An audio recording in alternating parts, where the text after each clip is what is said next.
Althea and I have each other's back here. I was just making sure that that chalice was lit before we get started. I invite you to rise with me. Our opening hymn is number 170.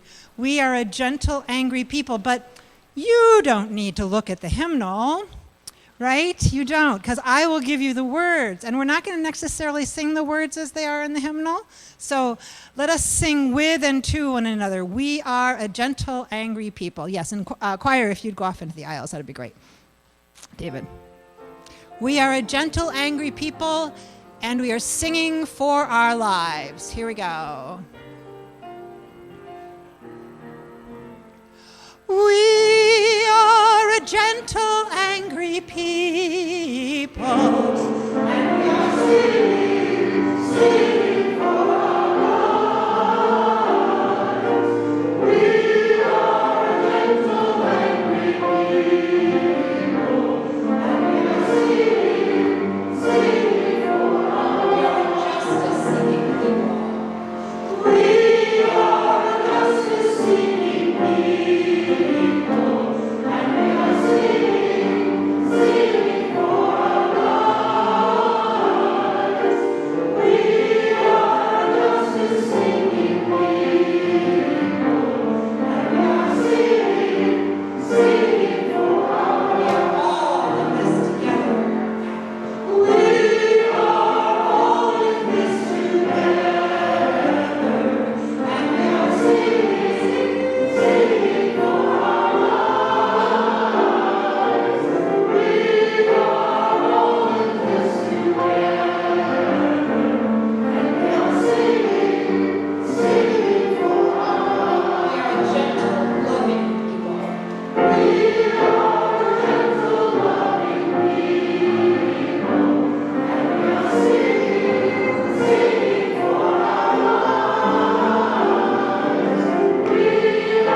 Good morning.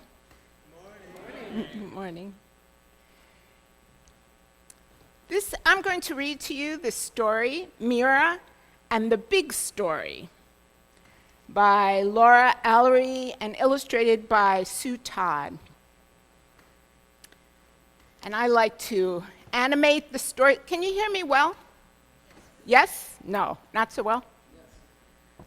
A little louder? A little closer? Yeah, okay. I'll do my best. Maybe we need to speak up. How are we doing? Okay.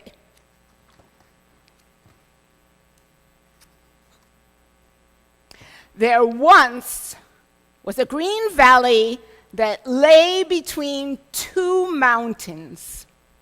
Through the valley ran a river. On each bank of the river was a village. As long as anyone could remember, the people of the two villages had been enemies. Strange as it seems, it all began with a couple of stories. In both villages, the people loved to tell stories. They told stories to amuse themselves, to teach their children, and to help themselves remember important things. Most important of all were the wonderful tales they told about their beginning. In the beginning, said the people of one village, there was no valley at all, just a flat, rocky plain. When the King of Heaven looked down on the earth and saw people wandering around homeless, he decided to give them a place to live. So he sent an enormous bird to gather the rocks and pile them into mountains Between the great ridges, the birds scratched and clawed a channel that filled with rainwater and became the river. Finally, one of the birds led the people to their new homeland, and that, declared the villagers, is how we came to this land, and it is ours, a gift from the King of Heaven. And so there's the bird carrying the people. I like to show pictures. Does everybody here like to see the pictures? Yeah, okay. I mean, I could just tell a story and we get through it. Well, in the other village across the river, a different story was told about the beginning. This is how it goes. Long ago, the queen of the earth searched high and low for the perfect people to make their home in the valley. When she found them at last, she sent giant turtles to carry the new settlers up the river on their backs. And that, declared the villagers, is how our ancestors arrived at this valley, and it was a gift from the queen of the earth, and it is ours. Uh-oh. Day after day, year after year, the people of each village told and sung their own stories until they could no longer imagine the beginning of life in the valley any other way. On opposite sides of the river, when the villagers looked across and saw that the other people were celebrating in a different way, they became angry. That is not how the story goes. They all complained bitterly. This is our valley. It was a gift to us.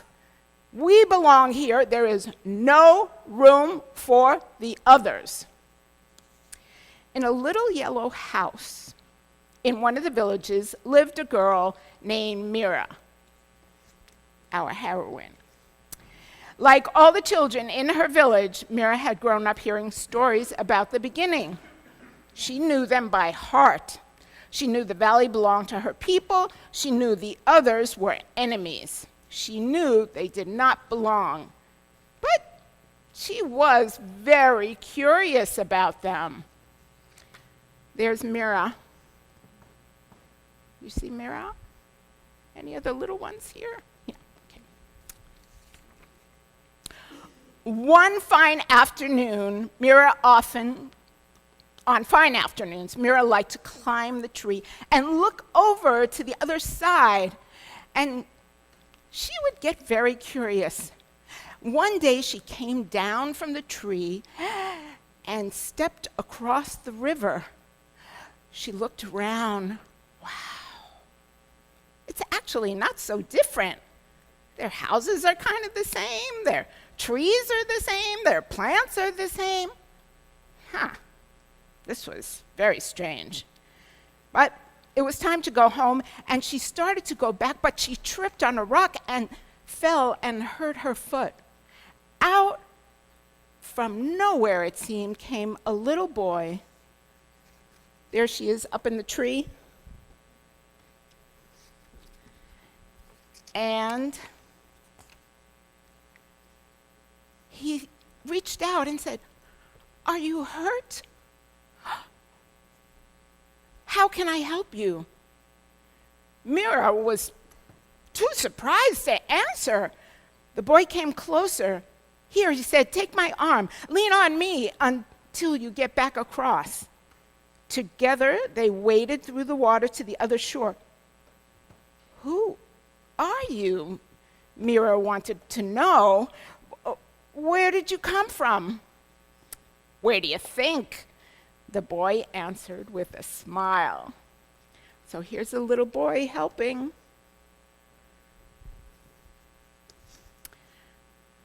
Do you think you're the only one that's curious about the people on the other side? Well, you're not the first to look at us, but you are the first to cross over. You are very brave. I hope we meet again. And away he went. Mira felt jumbled up inside. For the rest of the day, she wondered about the boy. He seemed like an odd piece in a jigsaw puzzle. He was the wrong shape, and she could not make him fit. The others were not supposed to be kind. The others were not supposed to be curious. The others were not supposed to be like her. Could the stories be wrong? There was only one person to whom Mira could bring such a big question. Old Alfred lived near the river in a stone cottage filled with books, and he always invited the children in and gave them tea and cookies, and they loved him very much. His mind and heart were as open as the front door. So Mira went to see old Alfred. She said, "Alfred, I have a big question." Oh, I love big questions. Nobody has asked me a big question in a long time. So Mira told him about being curious, looking over at the other side, going over, seeing that it was really not so different, and meeting the boy, and the boy helping her. So, what is the big question? In a small voice, Mira said, "Are the stories wrong?" For a few moments, old Alfred stared silently up into the night sky. Then he said, "Mira, let me tell you something about stories. Stories can make you bigger, not on the outside, of course, but on the inside. They can stretch your mind and heart, but a story can make you smaller if it takes up all the space in your mind and heart. When new people or new ideas come along, there is no room for them. Whenever you hear a story, you must ask yourself, is it making me bigger or smaller? Our village is dear to me, Mira, but our minds and hearts need to be stretched so we can make room for others." Old Alfred sighed. "There will never be peace in this valley until the people in both villages find a big story that is big enough for all of them." Mira felt even more mixed up. "I don't understand," she said. "What kind of story could be big enough for everybody?" "I have a story to share," replied old Alfred. "If you would care to hear it." I would," said Mira. So old Alfred began. "And this is the story of how the world began with just a big spark that created everything. Over ages and ages, the stars burned, vast furnaces, forging new things deep in their hearts. When the time came for them to die, the stars exploded. All the stuff inside them was scattered into space. It drifted like dandelion seeds on the wind, ready to start something new. From the stardust came everything: clouds and comets, whales and wildebeests, rattlesnakes and redwood trees, dinosaurs and dragonflies, seahorses and stars. From that stardust came the mountains and the valley and the river and the two villages. From the stardust came the old man and his garden and a girl named Mira and a boy who is still a stranger. We all come from the same place, and we are all made of the same stuff. We are neighbors on this little planet of ours, sailing through the cosmos. Oh, Mira felt like her mind and heart were so full they would burst.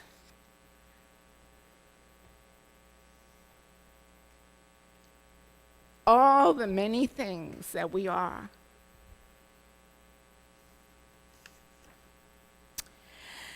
Oh, if this story is true, then no one owns the valley and all belong here.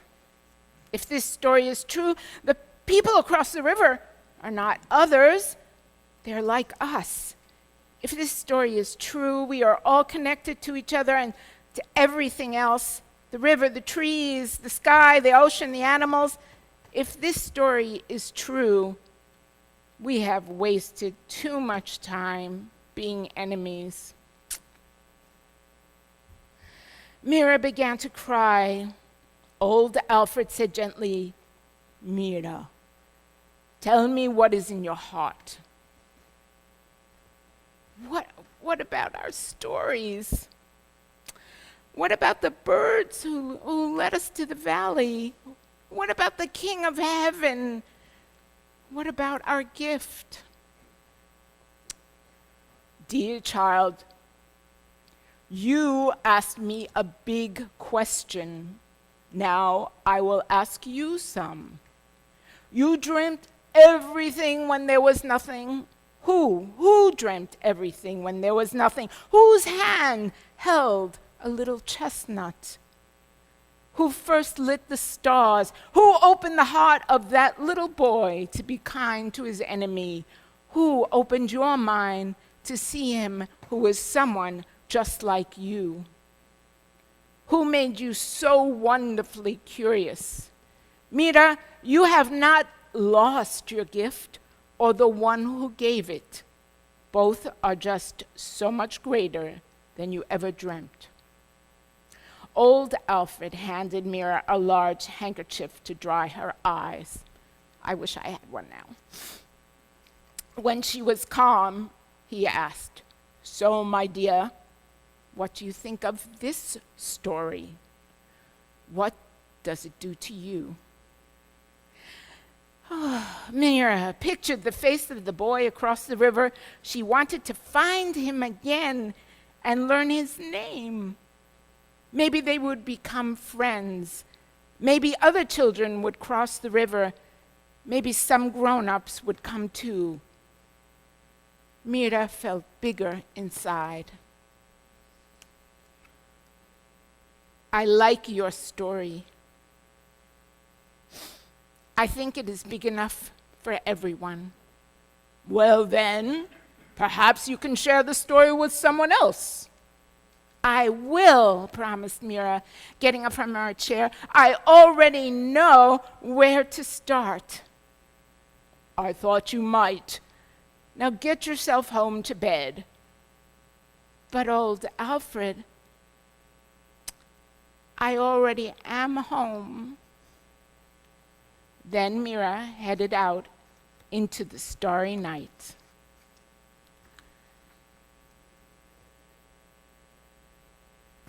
Thank you.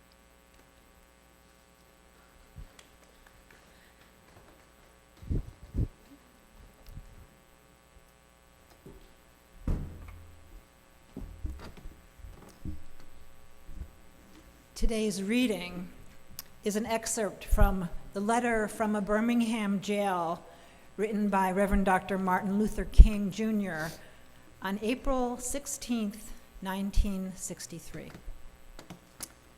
My dear fellow clergymen, while confined here in the Birmingham City Jail, I came across your recent statement calling my present activities unwise and untimely. Seldom do I pause to answer criticism of my work and ideas. If I sought to answer all the criticisms that crossed my desk, my secretaries would have little time for anything other than such correspondence in the course of the day, and I would have no time for constructive work. But since I feel that you are men of genuine goodwill and that your criticisms are sincerely set forth, I want to try to answer your statement in what I hope will be patient and reasonable terms. I think I should indicate why I am here in Birmingham, since you have been influenced by the view which argues against outsiders coming in. I have the honor of serving as president of the Southern Christian Leadership Conference, an organization operating in every southern state with headquarters in Atlanta, Georgia. Several months ago, the affiliate here in Birmingham asked us to be on call to engage in a nonviolent direct action program if such were deemed necessary. We readily consented, and when the hour came, we lived up to our promise. So I, along with several members of my staff, are here because I was invited here. I am here because I have organizational ties here. But more basically, I am in Birmingham because injustice is here. Just as the prophets of the 8th century BC left their villages and carried their "Thus saith the Lord" far beyond the boundaries of their hometowns, and just as the Apostle Paul left his village of Tarsus and carried the gospel of Jesus Christ to the far corners of the Greco-Roman world, so am I compelled to carry the gospel of freedom beyond my own hometown. Like Paul, I must constantly respond to the Macedonian call for aid. Moreover, I am cognizant of the interrelatedness of all communities and states. I cannot sit idly by in Atlanta and not be concerned about what happens in Birmingham. Injustice anywhere is a threat to justice everywhere. We are caught in an inescapable network of mutuality, tied in a single garment of destiny. Whatever affects one directly affects all indirectly. Never again can we afford to live with the narrow provincial outside agitator idea. Anyone who lives inside the United States can never be considered an outsider anywhere within its bounds. You may well ask, why direct action? Why sit-ins, marches, and so forth? Isn't negotiation a better path? You are quite right in calling for negotiation. Indeed, this is the very purpose of direct action. Nonviolent direct action seeks to create such a crisis and foster such a tension that a community which has constantly refused to negotiate is forced to confront the issue. It seeks so to dramatize the issue that it can no longer be ignored. My citing the creating of tension as part of the work of nonviolent resistor may sound rather shocking, but I must confess that I am not afraid of the word tension. I have earnestly opposed violent tension, but there is a type of constructive nonviolent tension which is necessary for growth. Just as Socrates felt that it was necessary to create a tension in the mind so that individuals could rise from the bondage of myths and half-truths to the unfettered realm of creative analysis and objective appraisal, so must we see the need for nonviolent gadflies to create the kind of tension in society that will help men rise from the dark depths of prejudice and racism to the majestic heights of understanding and brotherhood. The purpose of our direct action program is to create a situation so crisis-packed that it will inevitably open the door to negotiation. I therefore concur with your call for negotiation. Too long has our beloved country been bogged down in a tragic effort to live in monologue rather than dialogue. We know through painful experience that freedom is never voluntarily given by the oppressor. It must be demanded by the oppressed. Frankly, I have yet to engage in a direct action campaign that was well-timed in the view of those who have not suffered unduly from the disease of segregation. For years now, I have heard the word wait. It rings in the ear of every Negro with piercing familiarity. This wait has almost always meant never. We must come to see with one of our distinguished jurists that justice too long delayed is justice denied. Here ends the reading.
May the words of my mouth and the meditations of our hearts be acceptable to you. Amen. When I was a kid, on the end of the week, my mother, who sang gospel, who had this incredible soprano voice, would look exhausted to me. But I would hear her sing, I don't feel no way tired. I've come too far from where I started from. Nobody told me that the road would be easy. I don't believe he brought me this far to leave me. On July 5th, 2021, at 3:03 in the morning, I sat straight up in my bed. My heart was palpitating, my breathing was shallow and rapid. I thought I was having a heart attack. I took my blood pressure, I took my pulse ox, my heart rate, I tested my blood sugar, I woke up my partner. Everything was normal. I decided I must be having a bad dream, and I went back to sleep. When I finally woke up that next morning, I went to see my brand new granddaughter. She's only 2 months at the time, and she's the apple of my eye. I wanted to see if she was awake so I could play with her. And if she wasn't awake, I would wake her up because I wanted to play with her. She was visiting from Louisiana with her mother and her brothers. Her mother greeted me with concern on her face and told me my son had not come home that night. Now, this was unusual. You might be surprised that a grown man would not stay out at night.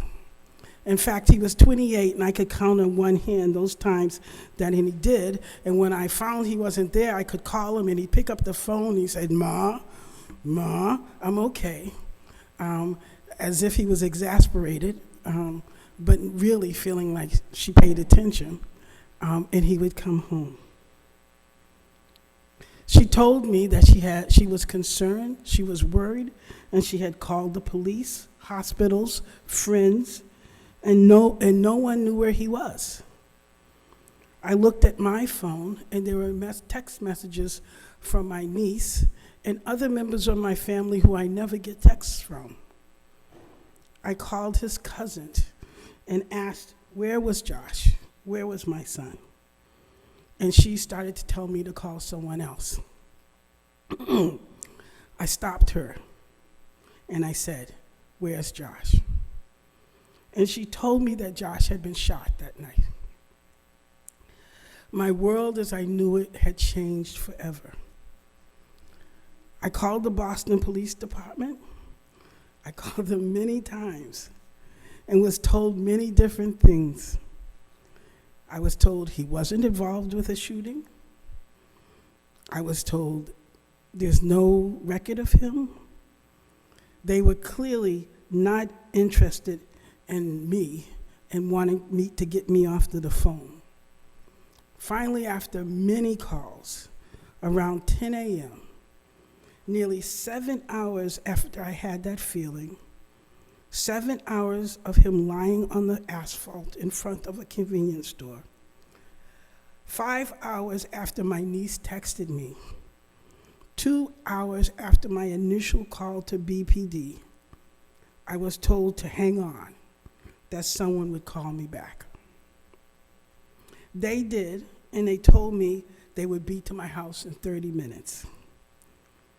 2 police officers arrived at my house to deliver the news. They were big, tall, white men who stood over me, refusing my offer to sit, and I could not gather the strength or the stamina or the energy to stand. They looked anxious to me, at least uncomfortable, but the way they managed their anxiety was to fiddle with their guns.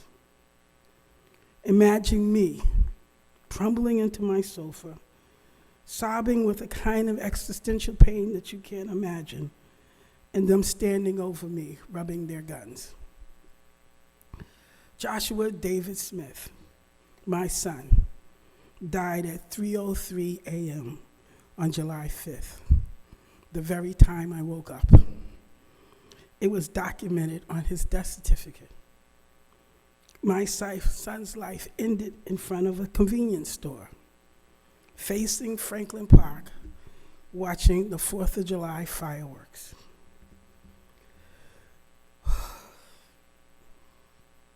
The English language has no word to describe a mother who has lost her child. If you lose your spouse, you are a widow. A child losing their parent is an orphan. But there's no word that captures the relationship and the magnitude of the personal and emotional disruption that occurs when you lose your child. On July 5th, 2021, I had multiple encounters with Boston Police Department, which were minimally rude and maximally hurtful. But this is only one moment in my life. It did not make me an abolitionist. This moment was not the only event that convinced me that the system had significant problems. It was a culmination of many moments which affirmed that I had been touched by a non-caring system and that I had been changed forever. It simply confirmed that my becoming an abolitionist was the only thing that made sense. Before you say, oh, there she goes, she wants to defund the police, I say, that's not a bad idea, but that's not what I'm talking about today. Before you say, oh, she wants to get rid of the jail system, the carceral system, I would say, that's true. But that's not what I'm talking about today. Those two topics are for another sermon. Let me quickly say that I will not review the history of abolition, starting with Frederick Douglass's work on abolition. I will not talk about Ruth Wilson Ginsburg ideas around the prison industrial complex and capitalism. I will not detail the special kind of hell that women go through who have been incarcerated as described by Angela Davis or FJA, Families for Justice and Healing, that is founded by and formed by formerly incarcerated women. Those witnesses sought to lift up the value of life, the importance of all life, and they should be reviewed separately. Indeed, that's another one of those topics for another sermon. Today I want to work with the idea of Mariame Kaba, who has written extensively about abolition. She says abolition is not about taking away things, it's about building things up. Abolition asks us to imagine a world where we have everything we need. Everyone has everything they need. They have food, shelter, education, health, art, beauty, clean water, clean air, and more. These things are foundational to our personal and community safety. Abolition is about collaboration and not separation. Quoting Miriam's father, she writes, "Everything worthwhile is done with others." Indeed, Kwame Ture, who you all know as Stokely Carmichael, wrote, "If people calling themselves revolutionary are always talking about destroying and never talking about building or creating, they are not revolutionaries." Revolution is about creating. In my mind, revolution is about change. Abolition is about change.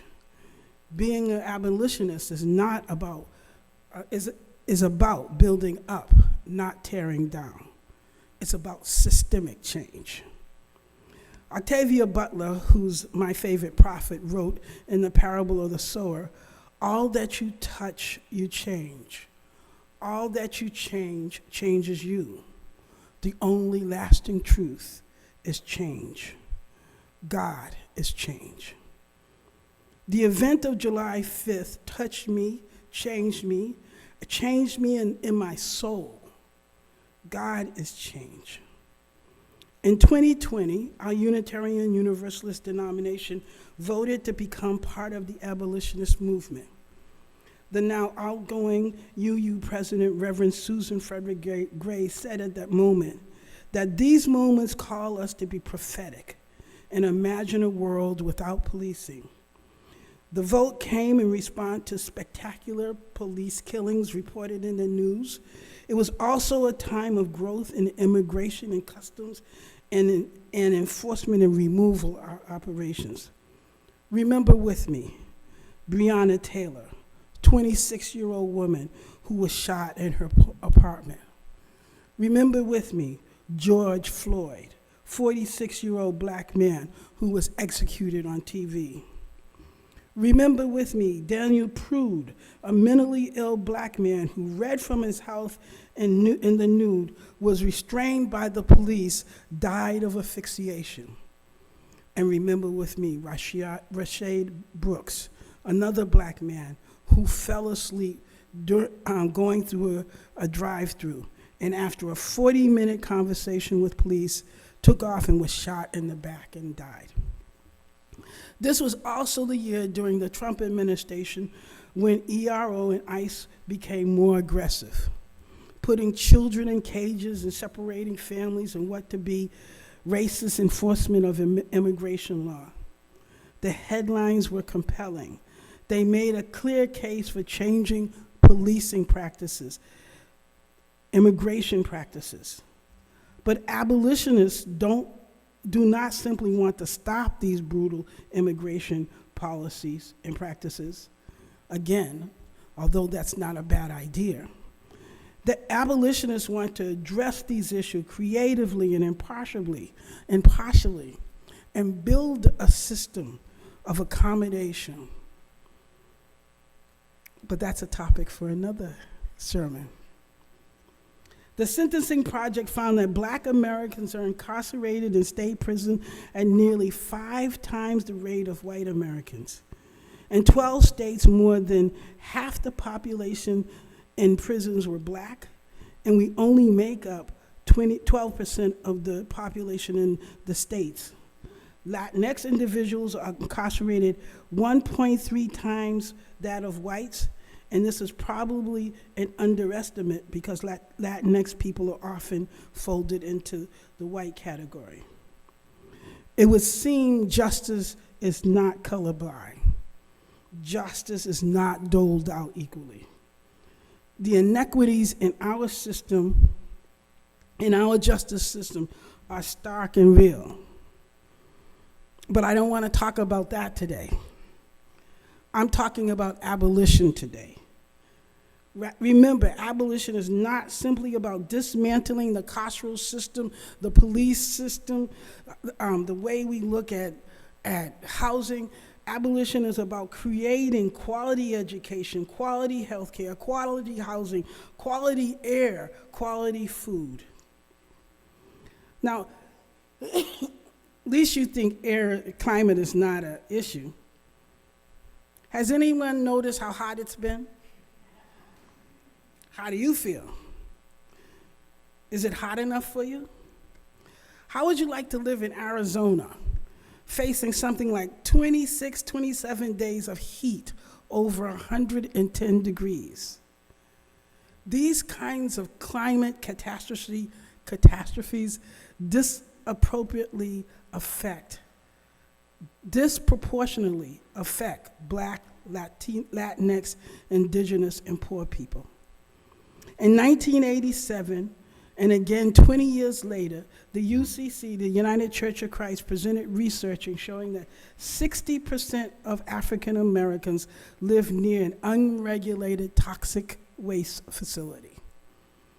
A study published in Princeton University Journal reports that more than 1 million African Americans live within a half-mile of a natural gas facility.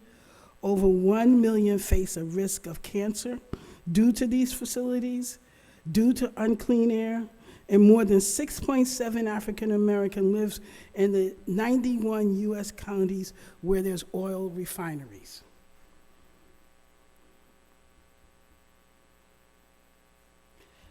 Exposure to poor air quality can cause health problems, such as asthma and other breathing issues.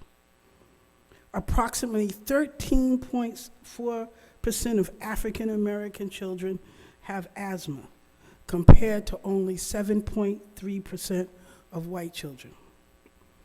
I'm one of those that have asthma. Using the eye test, who's harvesting the crops in this heat? Who can't afford the increasing cost of air conditioning? Who is suffering death the most from all this heat? It's brutal. The death rate is rising. So let's take a dip in the ocean. But wait a minute. How about the ocean? The indigenous people rely on their catch to feed them and support them.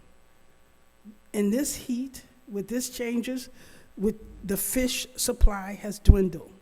The ocean temperature appears to be rising. Bad things are happening with the polar cap, threatening indigenous people's livelihood. Just as an aside, how many of you all saw in the news that people off the coast of Florida were jumping into the water and they said it felt like a bathtub? But there's no climate change. What about natural disasters? A study quoted from Rice and Pittsburgh University describes recovery after a natural disaster with non-Hispanic whites rebounding with increased wealth, while poor people continue to lose wealth. Do you understand that? Let me remind you of Hurricane Harvey in 2017. In Texas, people described smelling an increase in benzene in the air. It smelled like rotten eggs. Benzene was measured at a toxic level for California, but no alarm was sounded because they lived in Texas, and Texas had a lower standard. Healthcare. Oh boy, healthcare. We just came through COVID. You know the COVID statistics. Black people, poor people in nursing homes, poor people in the community, veterans in VA hospitals died disproportionately higher than their white counterparts. And I could quote statistics on maternal mortality rates, maternal fetal mortality rate, rising cancer rate, issues of diabetes, blood pressure, but I don't want to overwhelm you, so I won't do that. So I ask you, if you were Mira, would you have looked across the stream or climbed the tree and seen yourself in the others? Or would you have said, why are they acting so badly? Why don't they stop behaving that way? Why don't they move? My answer to the question is a question. To that question is a question. How's your soul?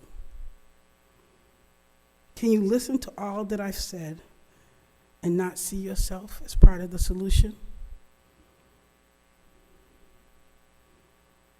Does your spirit cry out to find ways to help? Are you listening? How are you doing your spiritual care? Abolition is spiritual care. Kaba's definition is incomplete because it excludes spiritual care. Spiritual care must be added to those things that are fundamental to survival. One cannot do the work of collective liberation unless you include your own spiritual work. As we are asked to respect the dignity and worth of others. We are asked to build the beloved community. Our theology is based on love. Our Unitarian roots comes from the Bible. And in the Hebrew text and in the New Testament, there is a mandate to feed the hungry, clothe the poor, give shelter to people experiencing homelessness. Not to turn our backs on incarcerated persons. Quoting Matthew 35, "For I was hungry, and you gave me food. I was thirsty, and you gave me something to drink. I was a stranger, and you welcomed me. I was naked, and you gave me clothing. I was sick, and you took care of me. I was in prison, and you visited me. Jesus teaching to the masses, truly I tell you, as you did it to one of the least of these, who are members of my family, you did it to me. And again from Matthew, the two greatest commandments, you shall love the Lord your God with all your heart and with all your spirit and with all your mind. That's the greatest. And the second commandment, you should love your neighbor as yourself. Psalms, happy are those who execute justice for the oppressed, who give food to the hungry. Proverbs, whoever is kind to the poor lends to the Lord and will be repaid in full. Buddhists say, hurt not others in ways that you yourself would find harmful. Islam, none of you believe until he wishes for his brother what he wishes for himself. And I could go on and on. We Unitarian Universalists believe in creating beloved community. Is that true? I can't hear you. Okay. It is what Christians call the kingdom of God. It is the place for humanists, where humanists might call living in harmony with each other. And Buddhists might say it's a network joining together. Here we make connections between love and faith, and we build on it. Here we make connections between love and faith, and we build on it. We strive to create what Reverend Martin Luther King described as the beloved community. His words from Birmingham jail reminds us that there is an interrelatedness of all communities, of all states. Injustice anywhere is a threat to justice everywhere. We are tied by a single garment of destiny. That's what the old man told Mira. We came from the moon and the stars, and we were one. The work of building a beloved community where there is responsive health care, where there is housing that is available and affordable, where we try to understand, not stigmatize, not lock up or separate people based on the color of their skin into a violent system, where we fix the climate so we all breathe. That work is spiritual work. It's the work of an abolitionist. What it means to be a part of this movement called Unitarian Universalism is intrinsically tied to the care of your soul, fed by your spiritual care. How's your spirit today? What act of spiritual care have you done? Can you join me in trying out abolitionism? Let's do some spiritual work together. Let's care for each other. Let's build the beloved community in love. May it be so. Blessed be. Ashe.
Let the church say amen.